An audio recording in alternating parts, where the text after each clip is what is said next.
Monday, June 24th, a little bit after 9 o'clock. This is the second longest day of the year. We just had a couple of days since we've actually. So we're 2 or 3 days into the summer. And you can see the view of the sunset off to the northwest. About 9 o'clock, as I mentioned in the evening. I won't be able to begin actually observing until about a little after 10. The moon is post 3 days full, which is a good time to start. It will also rise somewhere to that direction there, which is the south and the east, which means the sky should remain dark for a bit. You may not be seeing them up there, but there are solar panels on the garage, and we broke the 1 million kilowatt mark over a less than 30-day period in terms of our solar panel electric production. We weren't around for much of it because we were traveling. This is the first day back to Astro. Probably can't see the scope there very well. I'm using the camera that's actually set up for monitoring the TFT screen that we use in order to visualize images coming off of the imaging system itself, which takes the 6 inches of the scope and turns it into something more like 20 to 24 inches. Anyway, I had to remount the TFT monitor, which you can't see, because it had a little bit of wear damage to it, and I found that the way it's mounted now, which I may show you in another video with more daylight so the camera will pick it up. So I'm going to mount this handheld camera, the Sony Handycam, onto the scope, and then a little after 10 we're going to begin an adventitious exploration of the sky with an NGC that's in far eastern Hercules, then proceed into Vega. We'll probably stay between, you can see the screen up there, between 20 degrees and 50 degrees in terms of declination. Should be seeing Vega on the screen. It is right about there, I believe. I'll recenter it and synchronize the scope in a little bit. And then in about an hour, we will begin our visualization sequence. Catch you later. Well, it is now 10 minutes after 10 o'clock. And here we are seeing Cornifornos, the second magnitude star in Hercules, being synchronized to on the Gemini 2 mount. So that we will have a pretty good chance of actually turning up the very studies we're looking for this evening. And what are those studies? Well, we're going to begin, as mentioned earlier, in eastern Hercules and venture between, let's say, 20 degrees north and 50 degrees north, the sky's middle third, for some good-looking, attractive galaxies 3 days after the last full moon. And that full moon happened pretty close to the same day as the summer solstice. So I should probably get about half an hour to 45 minutes before moonrise. It's not quite sky dark out, but the sky looks pretty good. We're going to begin with NGC 6482, having now synchronized the scope to Cornifornos. Okay, let's watch as NGC 6482 takes form on the screen. We're operating at 128 flood, 42 decibels, so we're down about 0.8 of a magnitude, maybe 1 magnitude less light gathering capacity than we would be if we were to set the CCD imager on its maximum parameters of 256 flood and 44.2 or 44.8 decibels. So let me tell you about NGC 6482 as it formulates on the screen. Punching in the values on the Gemini 2 handset. A nice starry region for the galaxy. NGC 6482, galaxy in Hercules. Magnitude 11.4, but kind of small for that brightness. 2.1 by 1.8 arc minutes. It's an elliptical 3, which means kind of like a globular cluster, but it has some peculiarities. Excuse me, the galaxy is 181 million light years distant, and an apparent size of 2.1 arc minutes basically means it's probably about 100,000 light years in diameter. The size that I had assumed originally for our own Milky Way galaxy, but I later learned is closer to 87. So I suspect after they get done with the dithering back and forth, our own galaxy is going to probably come in at something like 90 to 95,000 light years in diameter. So looking at the screen, frankly, I am not getting a sense of this galaxy, which I took off the Wiltirian guide. Now we did center up the scope on Kornipornos, and it should be right in this region of the screen, but frankly I'm not seeing it. So let's move on. Double check. I'm going to double check my alignments and synchronization at Kornipornos, and then we'll go on to whatever study next seems to make sense, because this is not part of the strictly disciplined NGC catalog series. I can't resume that until probably next late November, December, early January, where I will pick up from where I left off. And I believe I had covered everything from 6450 to 1050 in the catalog. And I want to pick them up in series, so we're going to wait until that period to go back to a linear imaging of the NGC catalog at that time.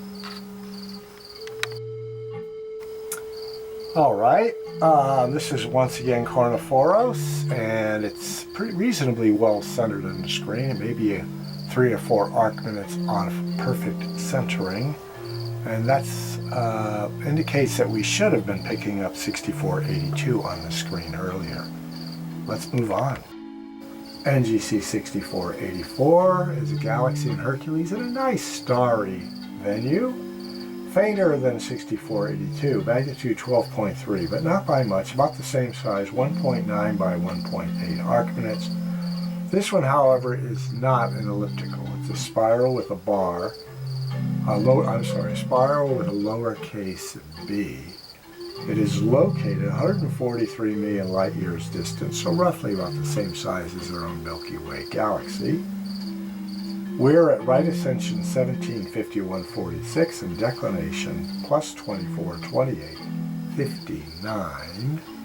And if there's a galaxy in the field, I am not picking it out. Once again, something's missing here. 12th magnitude galaxy should be popping, and that does not seem to be the case. Mystery hopefully will reveal itself with time. Well, the mystery may be revealing itself. I just went to M92. It should be obvious. Globular cluster, Messier class on the screen, and it has not appeared. Is it possible that during my absence the scope mechanical alignment was off? Maybe I have to redo my 3-star alignment.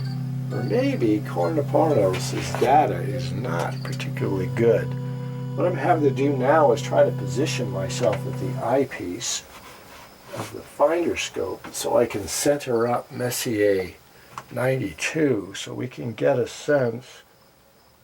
Oh boy, I cannot see it because there's too much light on the screen, on the finder scope. This is not good. I may have to go fishing to turn up Messier 92 because I cannot make it out in the finder scope due to its position too far north in the sky. But let's go ahead and try Messier 13 anyway. Maybe we can correct for the problem that way. Well, I wasn't able to actually center on Messier 13 by going to Messier 13. I was lucky enough to punch the navigation buttons on the Gemini 2 controller in such a way that it did pop into the field of view. I am going to resynchronize to Messier 13 and return back to 6482 et al. To see if it pops up. Then I will know that the data in the database for Chronoponos, if all the other studies do turn up, was erroneous and it was missynchronizing the scope. So here's our view of Messier 13. Very obvious view. It does have that certain spider-like spirals as though they were legs and the sweep of its peripheral stars around the core. So there's a decent look. I'm going to synchronize to 13 and then we'll go back to our original studies. Okay, once again we're attempting to turn up NGC 6482.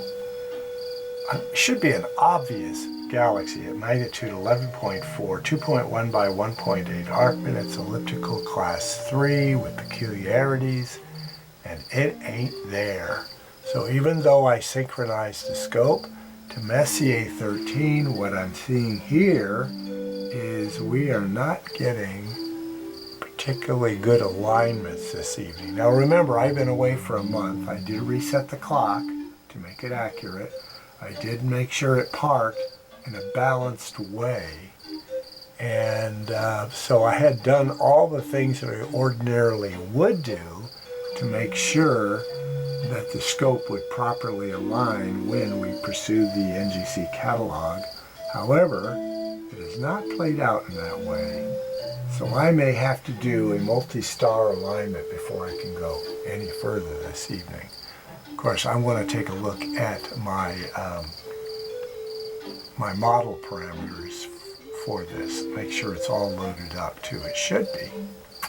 Anyway, it's going to be a bit right now. The time is, well, I've already spent 15 minutes on this and we've only had a good look at Messier 13. So there we go. Got to get back into it. Well, alrighty then. I just did a 3-star alignment. The parameters didn't turn out that well, but the 3rd star Antares did fall in on the screen. You're looking at Messier 92. So I did a 3-star alignment on Vega, which is off to the north and the east, Antares, which is close to culminating to the south, and Chronoponos, which is close to culminating overhead. And then when I went to Messier 92, lo and behold, it turned up in the middle third of the screen. I'm going to add it to make a 4-point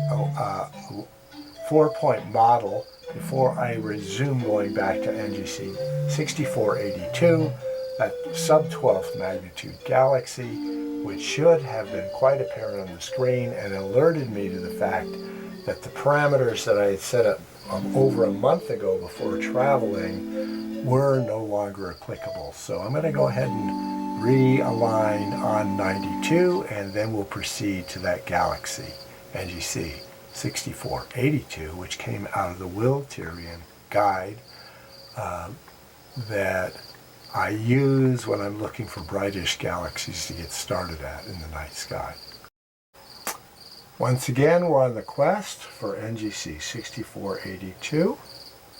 Let's see if it takes form on the screen, and it should, because we got good indications from the stars and from Messier 92. See if you can figure out which of those brightish features on the screen. A very rich star field for off-axis from the Milky Way. I'll give you the data on NGC 6482.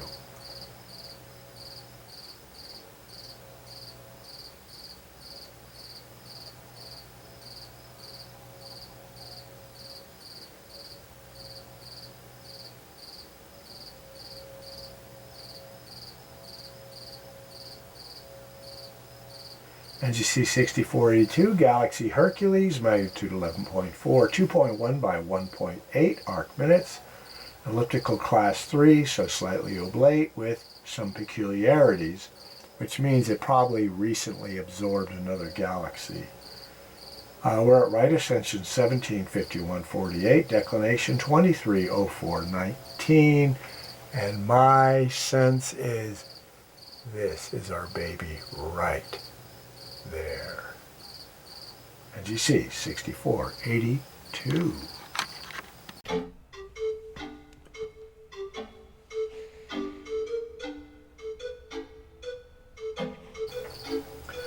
Here we have NGC 6484, Galaxy Hercules, slightly fainter, magnitude 12.3, 1.9 by 1.8 arc-minute spiral with a lowercase b, twice removed from the lenticular class, 143 million light years distant, probably a little smaller than our own Milky Way, maybe 75,000 light years in diameter.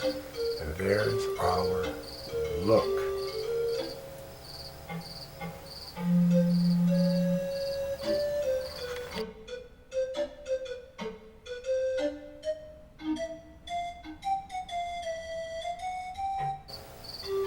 NGC 6485, another galaxy in Hercules.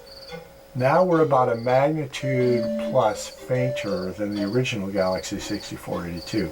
This one is magnitude 12.9 and smaller, 1.5 by 1.4 arc-minute spiral on the BC cusp, 218 million light years distant, puts it at about the size of our own Milky Way. You can see it right there on the screen. Once you attune your eyes to the difference between stars and artifacts and galaxies, they become pretty apparent to the eye, especially if you watch for them to slowly get brighter and more diffuse as the Sony Handycam captures the image that is slowly developed on the TFT screen. There we go, we're on our way.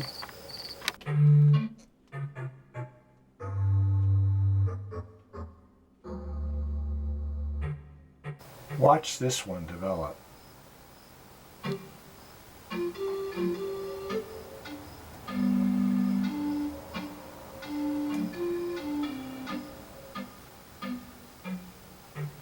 Okay, so NGC 6486 is a fainter galaxy. It's magnitude 15, so we're probing the limits of what can be imaged. It is not this obviously brighter, probably 12.5 magnitude galaxy there. It's likely to be this one right there. So galaxies have been centering up pretty good on the screen. NGC 6486, Galaxy Hercules, magnitude 15, almost 1 by 1, but actually 0.8 by 0.8 arc-minutes. Lenticular spiral, 360 million light years distant, puts this one probably somewhere around 75,000 light years in diameter. We're at right ascension 1752.35, declination almost 30 degrees, plus 2949.04, and we are seeing, at least to my eye, a 15th magnitude galaxy this evening. We should be able to go 1.5 magnitudes fainter, and if I come across one in that range, we'll have a look, to see if it proves out. I expect the moon to start becoming a factor within the next half hour. Sky dark has arrived, so we are getting about the best views we're going to get. And the sky was fairly blue all day today here in John Day, so I do not think that we're getting any obscuration from cloudification. But that 15th magnitude baby is quite apparent. Well, that brighter galaxy we were seeing on the screen shifted from about here to there, so it was only a couple of stepper clicks. NGC 6487, Galaxy Hercules, magnitude 11.9, so sub-12 magnitude galaxy. However, because it's an elliptical, 1.9 by 1.7 arc-minutes, you're not going to get more than a fuzzy sense of its presence. 344 million light years distant puts it at about 100 million light years in diameter. And we are, once again, almost pushing 30 degrees in declination. Well, what you're seeing there is an extremely rich star field in Sagittarius. Open cluster. It also has a Messier designation, of course. Messier 23, magnitude 5.5, full moon size, 27 arc minutes, over 150 stars, the brightest of which are magnitude 9.2. It's a class 3-1. The 3 represents, that's Roman numeral 3, if I recall, represents the distribution of the stars, fairly widely distributed, but the 1 represents the magnitudes.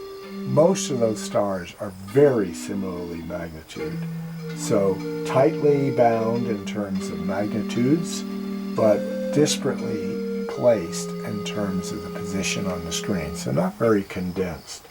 So there's our first open cluster of the evening and our first study in Sagittarius.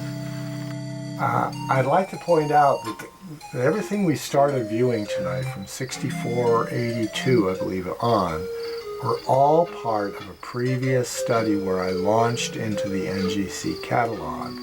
So basically we're starting on another cycle of the same series of galaxies, although I am not approaching them strictly in linear order. NGC 6500's Galaxy in Hercules, magnitude 12.1, 2.2 by 1.6 arc minute, football-shaped galaxy, spiral that's on the cusp between an A and a B, so 1.5 times removed from a lenticular. Galaxy is 138 million light years distant, which puts it at probably roughly about 75,000 light years in diameter. I'm noticing a little bit of extension going this way on the galaxy. So we are getting a little sense of its texture, something outside the bounds of its raw galactic, brilliant galactic core. Here we have something that most amateur astronomers should be able to recognize. This is the Trifid Nebula. Now we're doing it in black and white here, because that works best with galaxies. This is Messier 20. It's also known as NGC 6514, described as a nebula and open cluster in Sagittarius. It's about full moon size, 28 arc minutes. So the nebulosity itself should spill way outside this screen. It's got about 67 stars, the brightest of which are magnitude 6. It is an emissive type nebula, which means its gases are being excited by progenitor stars to irradiate. And if you followed my series on spatiotemporal moments, basically what's happening is the space of which is populated all over the universe and pre-existed the Big Bang, according to this theory, is comprised of spatiotemporal moments. These moments are the media through which photons, light, passes, and during the Big Bang event, many of them became entangled into matter, and that matter consists of primarily protons and electrons with some neutrons in the helium and the lithium. Now, that irradiating matter right there we're talking about is largely the gases that you're seeing there. So would be described as entangled spatiotemporal moments that formed the primordial atoms, and those primordial atoms will be driven together to form more stars over time. You can see some cold dark matter obscuring the light. That would be matter that is not being irradiated or excited by the light from the progenitor stars, but simply is absorbing it and potentially could reflect it at some point. But the luminous matter you're seeing there are these primitive primordial atoms that are capable of absorbing energy into their electrons and then re-radiating them as ionized light. So here we see it, a Trifid Nebula in Sagittarius. Now if you look on this screen now, you might think you're seeing an elliptical galaxy, brilliant, with some luminosity outside of its core. However, this is NGC 6517, a globular cluster in Ophiuchus. Magnitude 10.3, 1 arc minute in size, and its brightest stars are magnitude 16.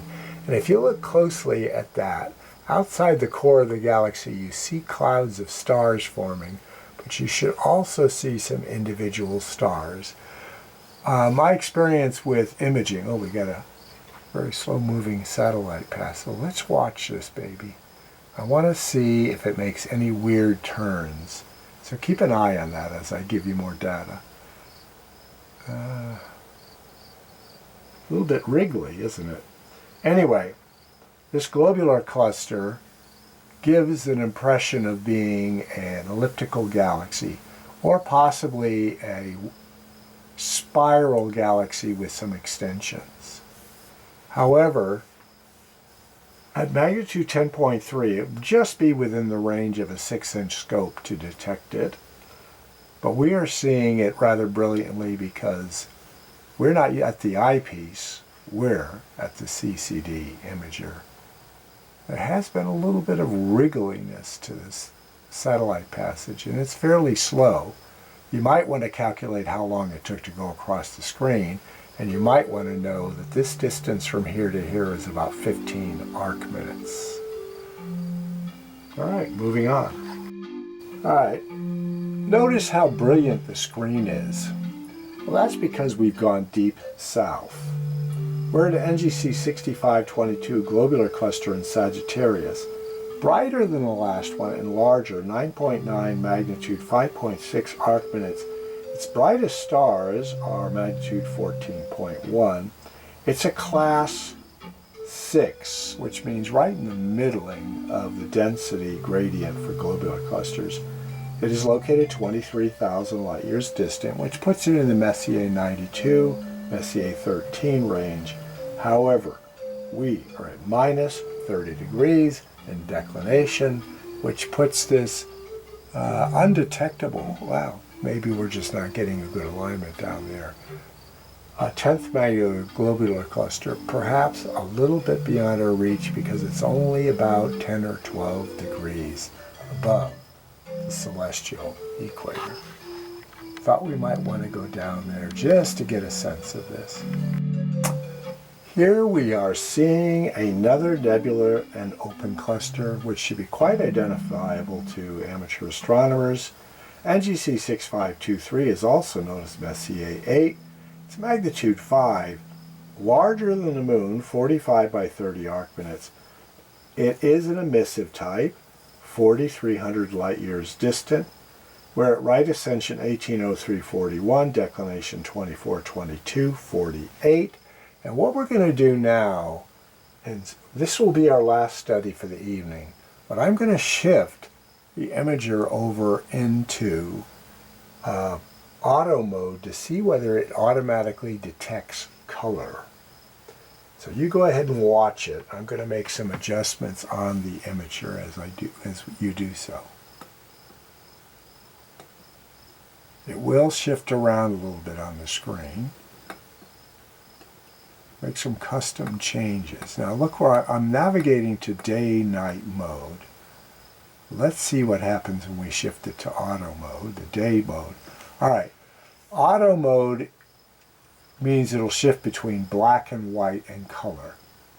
Wow, that's an expansion and a loss of its nebulosity. Interesting. So I'm not quite sure why it did that. But let's see if the color comes out at all. Starting to see a little bit of blue, I think.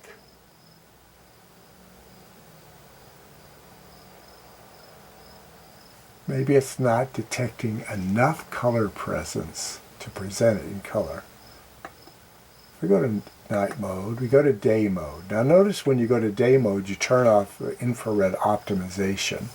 That can be problematic for galaxies. Once again, we're going through this explosion of luminosity, and I don't know how to account for that.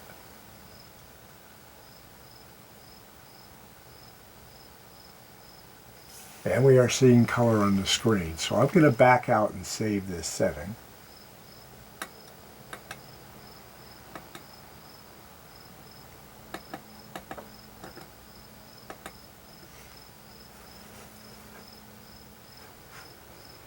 So this is Messier 8, so we might go back and have a look at Messier 22 as well. Wow, it's much more present on the screen in color, isn't it? Very nice. Now I've done the Flame Nebula in Orion the same way in color, and it also was quite spectacular in color.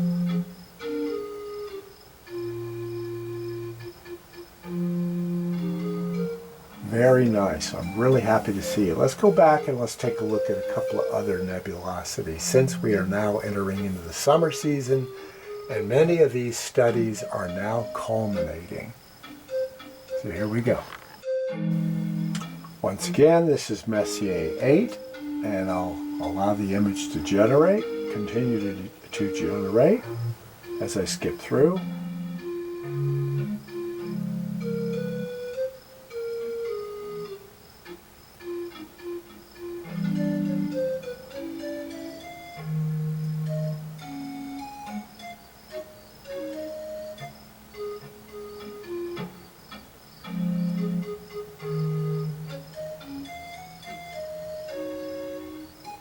Skipping over a couple of globular clusters. I'm now up to Messier 11, open cluster. It's quite nice.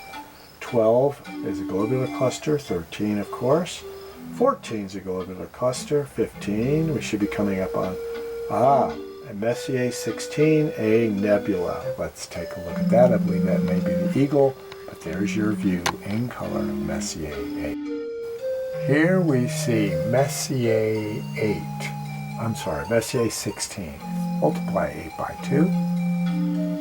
I believe this is the Eagle Nebula, but I'm not quite sure about it. We should be looking for the Pillars of Hercules. The last time I imaged it, the pillars were down at the bottom. I'll have to do some research on that. Messier 16 is a nebula in Serpens, magnitude 6.0, 30 by 40 arc minutes, super lunar size, 7,000 light years distant. We're at right ascension 1848, declination 1347. And I think we are getting quite a good look at this. I am very impressed by the quality. And what we will try to do is go back to a few galaxies to see if this really made any difference to do that. That would probably be that NGC 6482 for a last look this evening. I'm going to go on to the next nebulosity, which is Messier 17, but that's a very good view. Well, this is an easily recognizable nebulosity, Messier 17, otherwise known as the Swan. It's in Sagittarius, total magnitude is 6.0. Perfectly lunar size, 30 by 30 arc minutes, 5,000 light years distant. 17, let's take a look going forward. 18 is an open cluster. 19 is a globular cluster. Messier 20, I think we already imaged. Let's go back to it one more time before having a look at a globular and a galaxy, and then bidding ourselves a carpe noctem. Once again, we're having a look at Messier 20, the Trifid Nebula in Sagittarius, magnitude 6.3, full moon size, 28 arc minutes, 5,200 light years distant. So let's launch into a view of Messier 13 and the galaxy 6482. Go out, let's have a look at 6482 first.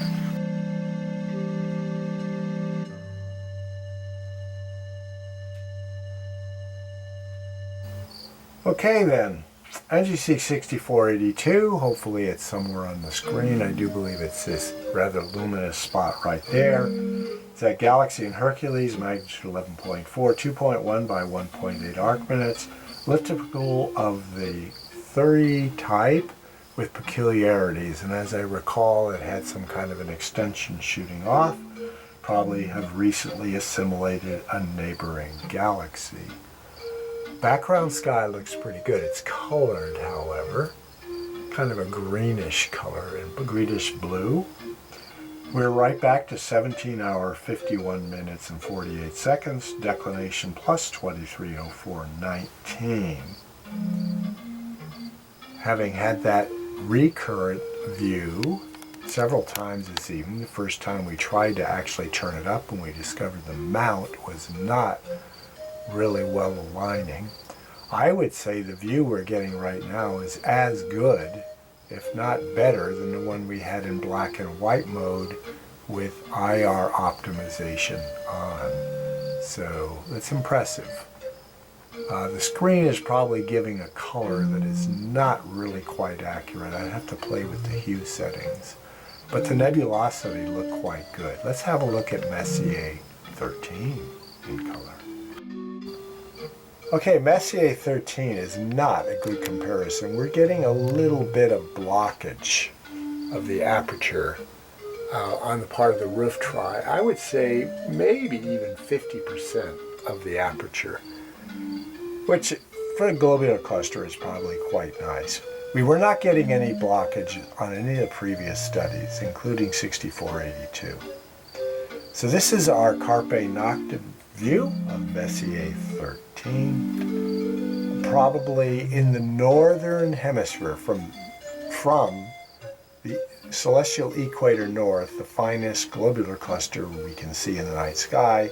However, we could have dropped down to Messier 22, which is even more brilliant, although closer.